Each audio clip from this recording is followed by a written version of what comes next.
শুরুতেই তোমাকে একটা কথা বলি, তোমার জীবনটা কিন্তু একান্তই তোমার। তুমি কি করবে, তুমি কি হবে, এ বিষয়ে অন্যরা পরামর্শ দিতে পারে, কিন্তু কখনোই তাদের ইচ্ছা তোমার উপরে চাপিয়ে দিতে পারে না। কখনোই তাদের ইচ্ছা তোমার উপরে চাপিয়ে দেওয়ার অধিকার তাদের নেই, আর কাউকে এই সুযোগটাও দিও না। সত্যি বলতে, তোমার জন্য তুমিই যথেষ্ট। তুমি যত দ্রুত এটা বুঝে যাবে যে নিজের থেকে অধিক আপন কেউ হয় না, ততই তোমার জন্য ভালো। আর সত্যিই তো, নিজের থেকে অধিক আপন কেউ হয় না। আমি জানি না তুমি বিশ্বাস করো কিনা, কিন্তু যারা তোমার সামনে প্রশংসা করে তারাই সেই সকল মানুষ যারা তোমার পিছনে সমালোচনা করে, আর এরাই পরনিন্দা পরচর্চা করতে অধিক ভালোবাসে। আসলে আজকের দিনে মানুষ চেনা অনেক বেশি কঠিন। আজকের দিনে সত্যি মানুষ চেনা অনেক বেশি কঠিন। সবাই কিনা জানি না, কিন্তু কিছু মানুষ তো আছে যারা অভিনয় করতে অধিক ভালোবাসে। মানুষকে যেটা দেখাতে চাই তার বিন্দু মাত্র তাদের মধ্যে নেই। তাই তো তোমাকে বলি যে কিছু মানুষ বিষের থেকেও বিষাক্ত। কিছু মানুষ তোমার জন্য অনেক বেশি ক্ষতিকর। তাই নিজের একটা আলাদা জোন ক্রিয়েট করো। যে সকল মানুষ তোমার সফলতা সহ্য করতে পারে না, যে সকল মানুষ তোমার খুশি সহ্য করতে পারে না, যে সকল মানুষ তোমাকে হিংসা করে, তাদের থেকে নিজেকে দূরে রাখো। আমি একটা কথা প্রায়ই বলি যে পৃথিবীতে হাত ধরে টানার মতো মানুষের অভাব থাকলেও পা ধরে টানার মতো মানুষের কোনো অভাব নেই। অনেকে আছে যারা নিজেকে উপরে ওঠাতে চায় না এবং অন্যের উপরে ওঠাটাও সহ্য করতে পারে না। আসলে কি বলতো, আজকের সমাজটাই এমন হয়ে গিয়েছে। আজ মানুষ তুলনা করতে অধিক পছন্দ করে। আজ মানুষ অন্যের অবস্থানের সাথে নিজের অবস্থানকে গুলিয়ে ফেলে। কিছু মানুষ চায় যে তুমি সুখী হও, কিন্তু আমার ধারণা তারা হয়তোবা চায় যে তুমি সুখী হও, কিন্তু তাদের থেকে বেশি নয়। তাই তো তোমাকে বলি যে একাকিত্বকে ভালোবাসো, অনেক বেশি ভালো থাকবে। আর এটা কোনো দুর্বলতা নয়, বরং এটা একটা প্রয়োজনীয়তা, এটা একটা ক্ষমতা। না, এমনটা নয় যে সময় ফুরিয়ে গিয়েছে। এটাই তোমার জন্য সঠিক সময়, এটাই তোমার জন্য পারফেক্ট সময়। নিজেকে পরিবর্তন করার চেষ্টা করো, নিজেকে নিজের মতো করে পরিচালনা করো, নিজে নিজের হয়ে ওঠো, নিজেকে ভালোবাসতে শুরু করো। কিছুটা মেহনত, কিছুটা সময় নিজের জন্য ব্যয় করো। এটাই তোমার জন্য সঠিক সময়। এখনো অনেক কিছু করার বাকি আছে। যারা হিংসা করে তাদের হিংসার প্রতিদান দেওয়ার বাকি আছে। যারা চায় না যে তুমি সফল হও, তুমি সুখী হও, তাদেরকে দেখানোর বাকি আছে। নিজের স্বপ্নগুলো পূরণ করার বাকি আছে। নিজের জীবনটাকে সুন্দরভাবে সাজানোর বাকি আছে। আমরা অনেক সময় নিজেদেরকে দুর্বল ভাবি, আর আমরা মনে করি যে আমাদের একাকিত্ব আমাদেরকে আরো বেশি দুর্বল করে দেবে। কিন্তু বাস্তবতাটা একটু ভিন্ন। জীবনে ভালো থাকতে গেলে নিজেকে ভালোবাসতে হবে। যদি ভালো থাকতে চাও তাহলে নিজেকেও ভালোবাসো। ভালো থাকতে গেলে কিছুটা সময় নিজের সাথেও কাটাতে হয়। তাই জীবনের কিছুটা সময় নিজের জন্য অতিবাহিত করো, কিছুটা সময় নিজের সাথে কাটানোর চেষ্টা করো। নিজেকে চিনতে পারা এই পৃথিবীর যে কোনো মানুষের জীবনের প্রথম সফলতা। আর তুমি দেখবে যে আজকের দিনের বেশিরভাগ মানুষই হতাশ, আর এটার জন্য অনেকে একাকিত্বকে দায়ী করে। দেখো, একা থাকা মানে এটা নয় যে তুমি ফালতু সময় কাটাবে। একা থাকা মানে এটা নয় যে তুমি তোমার সময়টাকে অপচয় করবে।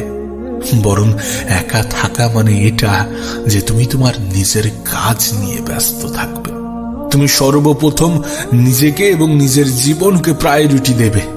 তুমি নিজেকে ভালোবাসবে, মেহনতি হবে এবং নিজের মেহনত দিয়ে নিজেকে প্রমাণ করবে। একটা কথা মনে রেখো, তোমার সময় তোমার সব থেকে বড় সম্পদ।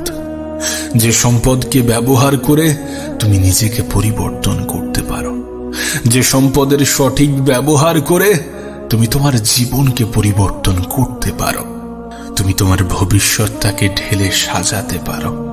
তাই তোমার কাছে অনুরোধ করব, কখনো এই সম্পদটাকে নষ্ট হতে দিও না, কখনো এই সম্পদের অপব্যবহার করো না। নিজের মধ্যে একটা জেদ তৈরি করো।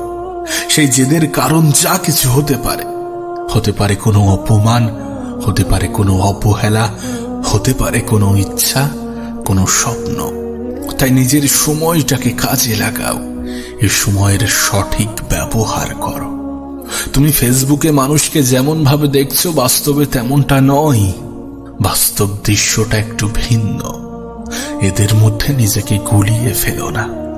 আমি জানি না তোমার এজ কত, তোমার বয়স কত, আর আমি জানতেও চাই না, কিন্তু আমি চাই তুমি সেই গুটি কতক ভালো মানুষের ভিড়ে থাকো যারা তোমাকে ভালো কাজের নির্দেশ দেয়। তুমি গুটি কতক ভালো মানুষের মতো হও যারা ভালো কিছুকে বেছে নেয়। আর যদি তোমার মধ্যে এরকম কোনো প্রভাব থাকে, যদি তুমি কোনো খারাপ কাজের সাথে লিপ্ত থাকো, তাহলে সেখান থেকে বেরিয়ে এসো। এখনো অনেক সময় আছে, কিন্তু এই সময় কতক্ষণ থাকবে কেউ জানে না। তাই নিজেকে একটু আলাদা করো সেই সকল মানুষের থেকে যারা তোমার ক্ষতি চায়। একটা কথা মনে রেখো, পরিবর্তন তোমাকে হতেই হবে। মানুষ দুই ভাবে পরিবর্তন হয়, এক নিজে থেকে, দুই সময় তাকে পরিবর্তন করে দেয়। তুমি যদি নিজে থেকে পরিবর্তন হও তাহলে ঠিক আছে, তাহলে কোনো সমস্যা নেই। কিন্তু যদি সময়কে পরিবর্তন করতে হয় তাহলে পিছনের দেয়াল থেকে যাবে, তখন হয়তো বা কিছু করার থাকবে না। তাই সময় ফুরোনোর আগে নিজেকে পরিবর্তন করার চেষ্টা করো। যারা তোমাকে খারাপের দিকে নিয়ে যায় তাদের থেকে দূরে থাকো। নিজের একটা আলাদা জোন ক্রিয়েট করো, নিজের ভালোটা বুঝতে শুরু করো। এখনো সময় আছে, নিজেকে পরিবর্তন করার চেষ্টা করো। তুমি এটা কেন ভুলে যাও যে 10টা খারাপ মানুষের ভিড়ে একজন মানুষের ভালো থাকাটা অনেক বেশি কঠিন, ঠিক তেমনি 10টা ভালো মানুষের ভিড়ে একজন মানুষের খারাপ থাকাটাও অস্বাভাবিক। এবার এটা তোমার উপরে নির্ভর করছে, তুমি কোনটা গ্রহণ করবে, তুমি কাদের সাথে থাকবে। তোমাকে আবারও বলছি, একা থাকা মানে নির্জনে বসে থাকা নয়, সময়ের অপচয় করা নয়, বরং একা থাকার উদ্দেশ্য তো এটাই যে নিজের কাজে ব্যস্ত থাকো। খারাপ জিনিস থেকে ভালো জিনিসে এসে নিজের সময়ের সঠিক ব্যবহার করো।